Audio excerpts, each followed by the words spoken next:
டே 3 morning கோடை ரெசார்ட்டில் டீயோட start பண்ணோம். அப்புறம் ரெடி ஆகிட்டு பிரேக்ஃபாஸ்ட் போயிட்டோம். காம்ப்ளிமெண்ட்ரி பிரேக்ஃபாஸ்ட் தான். இங்கே ஜூஸ்லேருந்து ஃப்ரூட்ஸு, பிரெட் டோஸ்ட்டு, இட்லி, வடை, பொங்கல், இடியாப்பம், குருமா, உப்மா, சோலே பட்டூரே, பேன் கேக்கு, ஓட்ஸு, கார்ன்ஃப்ளேக்ஸு, காஃபி, டீ எல்லாமே இருந்துச்சு. அப்புறம் லைவ் கிச்சனில் தோசை, ஆம்லெட்டு எல்லாமே சூடாக கொடுத்துட்ருந்தாங்க.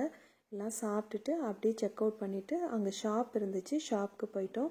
அங்கே எல்லாமே ஸ்பைசஸ்ஸு, சாக்லேட்ஸு, ஆயில் எல்லாமே இருக்கும். அங்கே ஸ்டே பண்ணுறவங்களுக்கு மட்டும் 20% ஆஃபர் கொடுப்பாங்க. ரேட் கொஞ்சம் ஓகே தான், பட் குவாலிட்டி நல்லா இருந்துச்சு. நான் லாஸ்ட்டாக என்னென்ன வாங்கினேன்னு ரேட்டோட கிளிப் ஆட் பண்ணுறேன். அப்புறம் அப்படியே பூம்பாறை ஸ்டார்ட் பண்ணியாச்சு. டூரிஸ்ட்டு பிளேஸ் போகிற ரோடும் பூம்பாறை போகிற ரோடும் தனித்தனியாக பிரியுமா, அது வரைக்கும் ரோடு ரொம்ப மோசமாக இருந்துச்சு.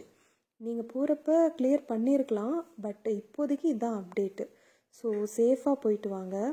பூம்பாறை போகிற வழி கூட கொஞ்சம் கொஞ்சம் பள்ளம் மேடாக தான் இருந்துச்சு.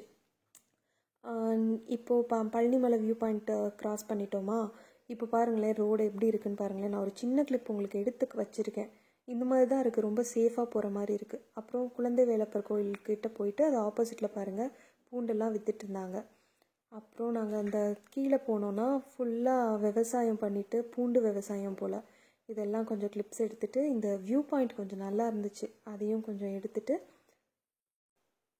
அப்படியே குழந்தை வேலப்பர் கோயிலுக்கு போயிட்டோம். கோயிலுக்கு போகிற வழியில் மாலை வாங்கிட்டு போயிருந்தோம். சாமிக்கிட்ட போட்டுட்டு அந்த மாலையை வந்து பாப்பா கொடுத்தாங்க. அதை பாப்பாவுக்கு போட்டு விட்டு ஃபோட்டோஸ்லாம் எடுத்துகிட்டு அப்படியே கிளம்பிட்டோம். நீங்கள் பூம்பாறை வந்தீங்கன்னா கண்டிப்பாக ஒன் டைமாவது இந்த கோயிலில் வந்து பாருங்கள். ரொம்ப பவர்ஃபுல்லான டெம்பிள். உங்களுக்கு டைம் இருந்தால் வந்து பாருங்கள். அப்புறம் அப்படியே கிளம்பிட்டோம். ஒரு 5 மணி இருக்கும். இந்த ட்ரீஸ்க்கு நடுவில் சன்லைட் வந்து எப்படி இருக்குன்னு பாருங்களேன், சூப்பராக இருந்தது. அப்புறம் கொடைக்கானல் ரீச் ஆயாச்சு. அங்கே வந்து ஒரு டிபெத்தியன் ஷாப்பில் வந்து சாப்பிட்டுட்டு அப்படியே கிளம்பலான்னு பிளான் பண்ணியிருந்தோம். Noodles, chicken noodles, garlic chicken, அப்புறம் சிக்கன் மோமோஸ் வாங்கியிருந்தோம். ஃபுட்டு ஓகே தான், ரொம்ப டேஸ்ட்டாலாம் இல்லை, மோமோஸ் மட்டும்தான் நல்லா இருந்துச்சு. அப்புறம் அப்படியே சாப்பிட்டு கிளம்பியாச்சு. ஹில்ஸ்க்கு கீழே இறங்க ஸ்டார்ட் பண்ணியாச்சு. ஹில்ஸ் ஃபுல்லாக ஹஸ்பண்ட் தான் ட்ரைவ் பண்ணிட்டு வந்தாங்களா, அதனால் வத்தலகுண்டிலேருந்து நான் வந்து வீடு வரைக்கும் ட்ரைவ் பண்ணிட்டு வந்தேன். வர வழியில் ட்ரெயின் பார்த்தோம். சரி ஒரு சின்ன வீடியோ மாதிரி எடுத்துகிட்டு அப்படியே வீட்டுக்கு வந்துட்டோம். வந்துட்டு இந்த கோக்கஸ் வாக்கில் வந்து அந்த ஃப்ரிட்ஜ் மேக்னெட் வாங்கியிருந்தேன். மற்ற எல்லாமே நான் அந்த ஷாப்பில் வாங்கியிருந்தது தான்.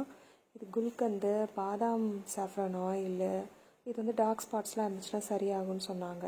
அதுக்கப்புறம் clove oil, tea tree oil, rosemary oil இதெல்லாமே வாங்கியிருந்தேன். சாண்டல்வுட் வாங்கியிருந்தேன். அது வந்து 20 கிராம்ஸ் இருந்துச்சு. ஒரு கிராம் 20 ருபீஸ்னு 20 கிராம்ஸ் 400 ருபீஸ் கொடுத்தாங்க. டோட்டலாக 1800 ஆச்சு.